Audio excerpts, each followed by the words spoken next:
Hey everybody, it's Jason Blaha with Ice Cream Fitness here.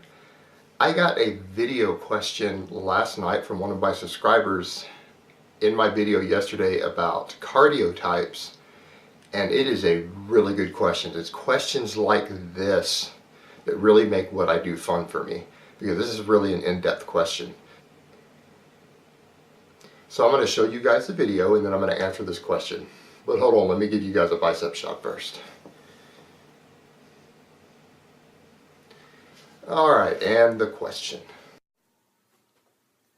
Hey Jason, so you mentioned that you don't normally get a lot of video questions, so I figured this would be an opportunity for me to send you one, you to get some more practice with the whole, embedding it straight into your YouTube video, and also for you to shed some light on a topic that I'm sort of unsure about. But hold on, let me give you a bicep shot first.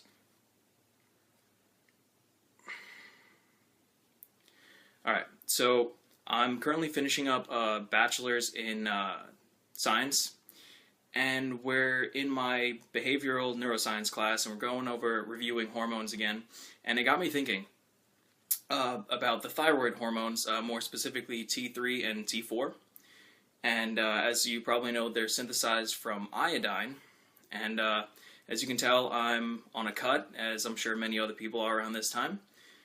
And so I don't, cut all salt out of my diet, but I do cut, table salt. And I was looking into it, and it seems most people get their iodine from, table salt.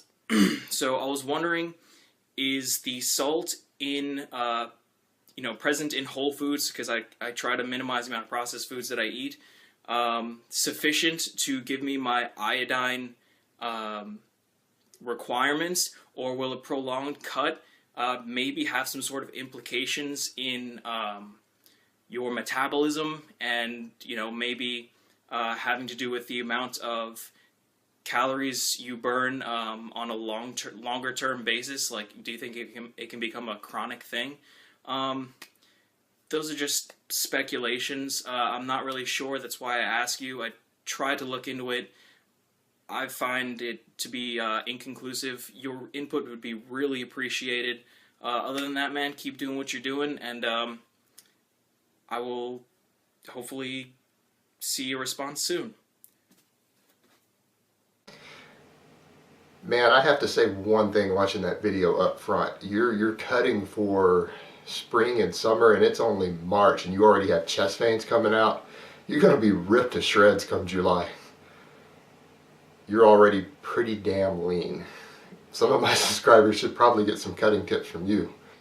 Alright, now as to the actual question, yes, absolutely, iodine deficiency is not only linked to reduced thyroid output, but actually thyroid disease. If you have a prolonged iodine deficiency, oftentimes you'll see swelling and enlargement of the thyroid, and it's going to reduce total T4 output. Now keep in mind, T3 is a different matter because you're dealing with converting T4 to T3, but T4 is your actual hormone produced by the thyroid, and it's metabolically inactive. But if you don't have enough of it around to really properly convert into T3, yes, your metabolism is absolutely going to slow. Now as to the salt, you've got to remember not everyone is sodium sensitive. Only about 30% of the population retain water as a result of salt. It's more about consistency in salt intake rather than keeping it low. So you might be shortchanging yourself there if you are not one of those individuals. Experiment around and find out how sensitive you are to weight changes with sodium intake. So you might not have to drop it that low.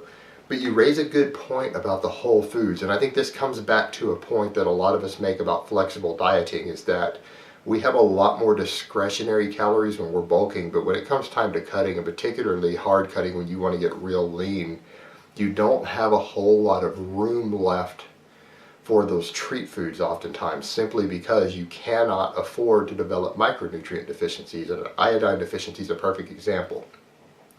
Now, for a lot of people, the best way to get that iodine in when you're cutting to potentially prevent this problem in the long term of, getting 12 weeks into your cut and your thyroid going to shit because of an iodine deficiency, would be things like seafood, which I personally can't eat. I'm allergic to the form of iodine found in seafood, but I can handle iodine in other food sources.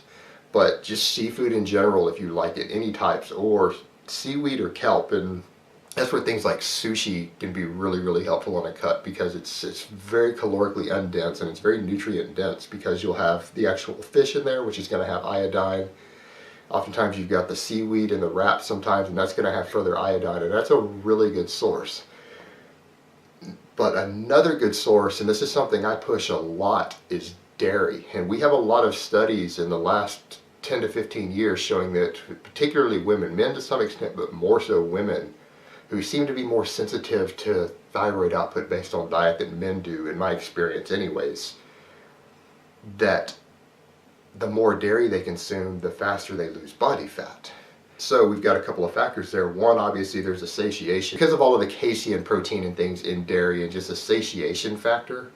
But then we also have the calcium, which impacts fatty acid metabolism, as well as the iodine. Dairy is one of the highest sources of iodine. And for people who are lactose intolerant, you might find you can handle Greek yogurt or cottage cheese even if you can't handle straight milk. And so a lot of these low-fat dairy products like cottage cheese, Greek yogurt, things like that can be amazing on a cut, not only for their protein and satiation, but we're getting some very vital micronutrients. And again, we get iodine from it. So I'm a really big fan of these type of foods for people who are on a hard cut. And I ate tons of cottage cheese and Greek yogurt back during my summer transformation when I dropped 34 pounds. So definitely, guys, seafood and dairy are really going to be high on your list if you're worried about an iodine deficiency when you get hard into a cut, because you cannot afford micronutrient deficiencies. And this is an example of how a micronutrient deficiency over the long term in your cut can interfere. Alright guys, that's all I have to say on this one today. I've got the Q&A up on the Ice Cream Fitness Facebook page for the Monday and for the Gear Talk if people want to get their questions in. And I might try to do one more video later today because it's only 6 a.m. right now. So I hope it has been informative, and I will talk to you next time.